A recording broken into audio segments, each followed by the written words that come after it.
ओम श्री गुरुवे नमः। नमस्कार दोस्तों। हम हाजिर हैं फिर एक नए वीडियो के साथ में।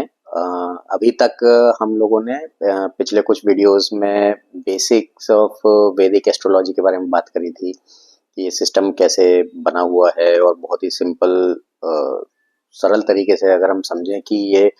ब्रह्मांड को या जो आकाश है उसको कैसे 360 डिग्री में कंसिडर किया हुआ है, फिर उसके डिविजन्स कैसे हैं, फिर उसको आप कुंडली कैसे बनाते हैं, कुंडली में 12 हाउसेस कैसे आते हैं, उसके अंदर में राशि हम लोग डालते हैं और किस तरह से वो जन्म कुंडली एक तरीके से बनती है। फिर उसके अंदर में प्लैनेट्स हैं, 9 प्लैनेट्स हैं जिसमें से 7 दृश्य हैं, 2 अदृश्य प्लैनेट होते हैं। उनकी अपनी अपनी क्या एनर्जीज है उनके बारे में हम लोगों ने बात करी है। एक वीडियो मेरा बनाने का मन था जो और भी सब जगह जैसे डिस्कशंस में और उसमें निकलता है कि लोग मतलब लगन को लेकर के या सूर्य चंद्रमा को लेकर के, अपनी राशि को लेकर के थोड़े कंफ्यूज रहते हैं कि कोई बोलता है कि मेरा सन साइन ये है, या कोई बोले कि मेरे पंडित जी ने बताया कि मेरी मीन राशि है क्योंकि मेरा चंद्रमा मेरी कुंडली में मीन राशि में बैठा हुआ है। और आप यहाँ पे वीडियो में बात कर रहे हैं कि भाई लगन इम्पोर्टेंट है, लगन की राशि इम्पोर्टेंट है, तो इसमें फर्क क्या है। तो जस्ट मैं थोड़ा सा क्लेरिफाई करने के लिए एक इस टॉपिक के ऊपर मैं थोड़ी सी चर्चा, थोड़ी सी बात करना चाह रहा था। आप समझिए, हमने शुरू के वीडियोस में बात करी थी कि जब आपका जन्म होता है तो उस समय आप जहाँ जिस स्थान पे है तो हम लोग डेट लेते हैं, टाइम लेते हैं और लोकेशन लेते हैं कि आप किस जगह पर हैं। उस जगह पर खड़े होकर के आकाश के अंदर में जो ग्रहों की स्थिति है उसको एक तरीके से हम फोटो प्रिंट ले लिया हमने और उससे आपकी कुंडली बनी। उस समय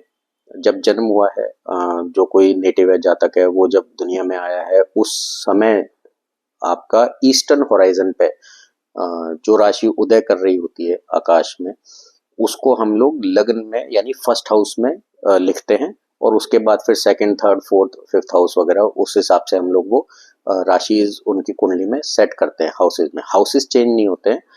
लेकिन फर्स्ट हाउस के अंदर में कौन सी राशि लिखी जाएगी वो डिपेंड करता है कि जिस समय जन्म हुआ है उस समय ईस्टर्न होराइजन पे कौन सी राशि उदय हुई है, कौन सी राशि चल रही है। तो इसमें और अगर डिटेल में समझना है तो प्रीवियस स्टार्टिंग के जो वीडियोस है अगर आप वहां पे जाकर के देखेंगे तो आपको समझ में आएगा। लगन आपका बेसिकली हुआ कि आपका जो फर्स्ट हाउस है वो हुआ आप कौन है, आपकी पर्सनैलिटी कैसी है, नेटिव का जिनका की कुंडली है तो वो दिखते कैसे हैं, उनका अपना हैबिट्स किस तरह की होंगी, पर्सनैलिटी किस तरह की होगी, चेहरा किस तरह का होगा, आपका मतलब ओवरऑल अगर आपको देख के समझ आए तो वो फर्स्ट हाउस है।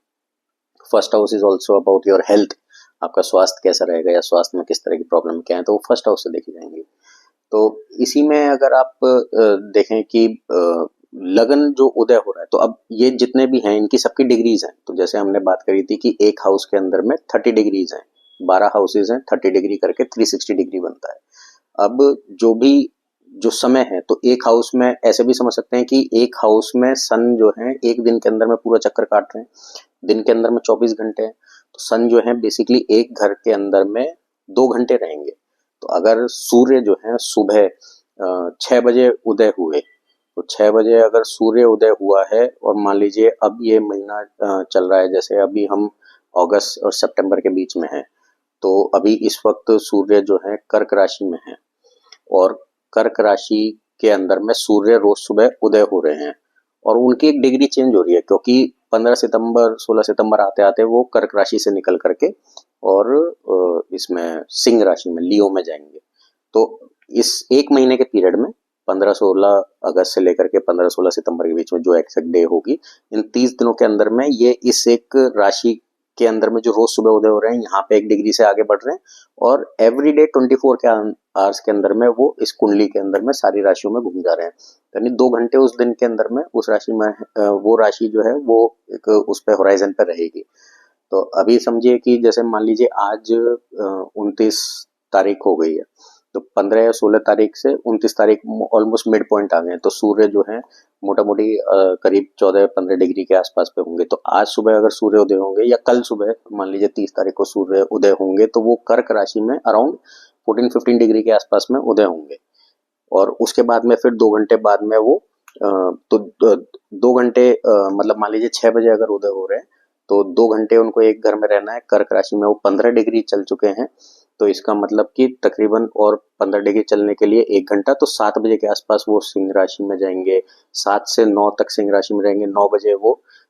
वर्गो यानी कन्या राशि में जाएंगे। तो ऐसे करके चक्र घूमेगा। तो आपको अगर दिन में एक समय है जबकि जातक का जन्म हुआ है, आप ये सब कैलकुलेशन में सिंप्लीफिकेशन के लिए बता रहा हूँ कि ये कैसे मैथमेटिकल वो है, आप तो सीधा सॉफ्टवेयर के अंदर में डेट टाइम और लोकेशन डालते हैं और उसके बाद में कुंडली बन करके आ जाती है। बट अगर आप वैसे समझें कि जो ईस्टर्न होराइजन है उसके अंदर में दिन का जो समय है उसके हिसाब से वो राशि मूव कर रही है, और उसकी एक डिग्री है कि वो कितने डिग्री पे वो राशि मूव कर रही है, कि 2 घंटे के अंदर में एक हाउस कवर होता है, तो जितना समय गया उसके अंदर में उतनी डिग्री मूव हो गई। तो 2 घंटे मतलब 60 मिनट के अंदर में 30 डिग्री का मूवमेंट हो रहा है, तो यानी हर 2 मिनट में 1 डिग्री मूवमेंट होगा। तो उसके हिसाब से वो कितने डिग्री पे वो लगन उदय हो रहा है वो आएगा। ऐसे ही जब कुंडली में लिखा जाएगा तो हर एक प्लैनेट की भी डिग्री होगी कि वो उस राशि के अंदर में कितनी डिग्री चल चुका है, क्योंकि जैसे मैंने पिछले वीडियोस में बताया था कि हर एक प्लैनेट की अपनी एक स्पीड है। उस स्पीड के अंदर में वो अपना पूरा ये 12 राशि का चक्र कंप्लीट करते हैं। तो मून जैसे ये almost sun on a daily basis ये 12 के 12 राशियों के अंदर में घूम जा रहे हैं। चंद्रमा की अपनी एक स्पीड है, ऐसे ही बाकी सारे प्लैनेट्स की भी अपनी एक स्पीड है, तो वो उतनी उतनी डिग्री से उस राशि के अंदर में मूव करते रहते हैं। अभी मान लीजिए आपका लग्न एक सर्टेन डिग्री पर है, कि आपका 30 डिग्री के अंदर में, अब मान लीजिए किसी का लग्न उदय 12 डिग्री पर है, तो उसके एक सर्टेन वो लग्न की जो डिग्री है वो आपकी बेस डिग्री हो गई, क्योंकि लग्न उतने से उदय हुआ है। तो जो प्लैनेट इस लग्न की डिग्री के आसपास होगा वो प्लैनेट काफी स्ट्रांग हो जाएगा, क्योंकि वो एनर्जी आपको उस समय डायरेक्ट आ रही है एक तरीके से। ऐसे ही सन और मून, हमने कहा था कि दो ल्यूमिनरीज हैं, तो सन और मून की जो डिग्री होगी वो एक सर्टेन डिग्री पे आपको इफेक्ट कर रही होगी। जनरली ऐसा कहा जाता है कि किसी भी प्लैनेट के लिए जो मिड पॉइंट हुआ, तो 15 डिग्री के आसपास का जो प्लैनेट है वो बहुत हाईली पावरफुल है, क्योंकि वो एकदम पीक पर है। तो जब किसी भी राशि के अंदर में अगर आप किसी प्लैनेट का मूवमेंट देखेंगे तो 0 to 30 का हुआ, तो वो एक तरीके से एक बेल कर्व बनेगा, और उसमें जो बीच का जो मिड पॉइंट होगा वो एकदम पीक एनर्जी का होगा। तो जो भी प्लैनेट एकदम मिड पॉइंट के आसपास में है तो उसमें काफी हाई एनर्जी बोली जाती है, और दूसरा जो लग्न डिग्री के पास में है उसमें काफी हाई एनर्जी बोली जाती है, क्योंकि वो डायरेक्टली आपको इम्पैक्ट कर रही है। मतलब उसका इम्पैक्ट आप पे ज्यादा हो रहा है एक तरीके से, क्योंकि लगन से कंजॉइंट कर रही है। एक और जो काफी कॉमन कंफ्यूजिंग पॉइंट आता है वो ये होता है कि एक ही हाउस के अंदर में एक ही राशि में मल्टीपल प्लैनेट्स हैं। या मान लीजिए कि कंजंक्शन की हमने जब बात करी थी कि दो या दो से ज्यादा प्लैनेट एक ही राशि के अंदर में दिख रहे हैं, तो उसमें से किसका ज्यादा इफेक्ट होगा। तो अगेन उसमें वही प्रिंसिपल लगाना है कि जिस प्लैनेट की डिग्री लग्न की डिग्री के क्लोजेस्ट है उस प्लैनेट का इफेक्ट सबसे ज्यादा मिलेगा, क्योंकि उसकी जो एनर्जी है वो आपका जो लग्न उदय हुआ है ईस्टर्न होराइजन में उस डिग्री को मैच करते हुए आ रही है, तो वो एनर्जी आपको सबसे ज्यादा इम्पैक्ट करेगी। तो लग्न जो है अपने आप में बहुत मतलब जब मेरे को भी पहले उतना नहीं पता था, जब मैंने ये एक्चुअली में इसकी स्टडी करी है तब मुझे समझ में आया कि लग्न सबसे ज्यादा इंपॉर्टेंट है।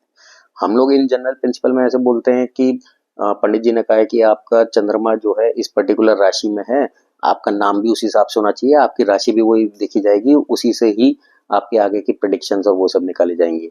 तो वो इम्पोर्टेंट है, क्योंकि चंद्रमा आपका मन का कारक है, चंद्रमा की ही जो गति है उसके हिसाब से ही राशि का मूवमेंट और दशाओं का जो सिस्टम है वो होता है। तो दशा आपकी कौन सी चल रही है वो चंद्रमा की गति और उसके हिसाब से निकाली जाती है। लेकिन लग्न इंपॉर्टेंट है क्योंकि हाउसेस चेंज नहीं हो रहे। पहला हाउस आपकी पर्सनैलिटी है, दूसरा हाउस आपका परिवार है, तीसरा हाउस आपका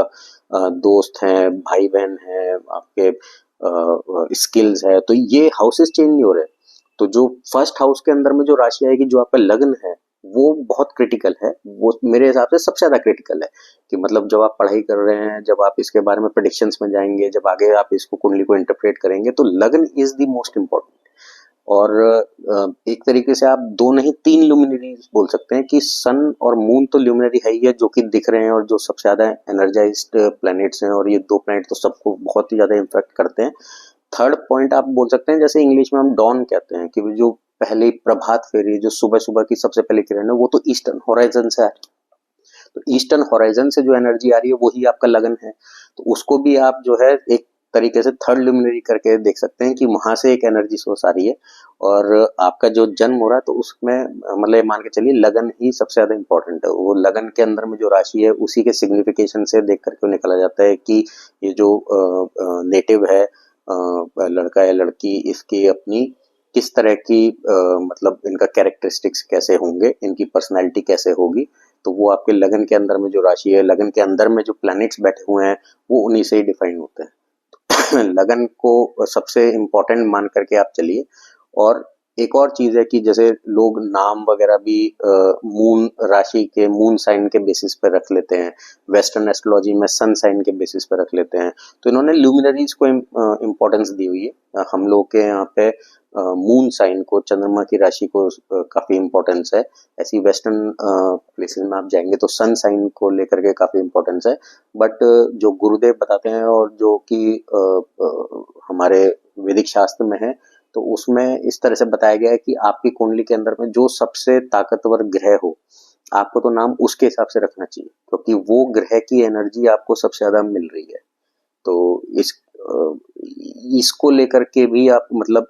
ये एक डिसीजन बना सकते हैं कि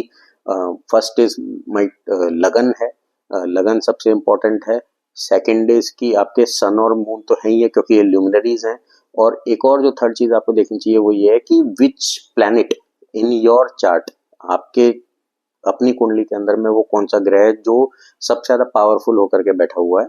तो उसको कंसिडर करें। और उसके हिसाब से फिर आगे की प्रिडिक्शंस या आगे का अपना एनालिसिस या आगे के जो भी आपको करना है अपनी कुंडली के अंदर में इंटरप्रिटेशंस, आप उस हिसाब से वैसे कर सकते हैं। तो आगे जब भी हम बात करेंगे अपने कॉमन डे टू डे चीज़ों की और उसकी, तो उसमें हम इस पॉइंट को, इस कॉन्सेप्ट को यूज़ करेंगे आगे चल के। तो आई होप कि ये मतलब थोड़ा सा आपका वो कंफ्यूजन इसमें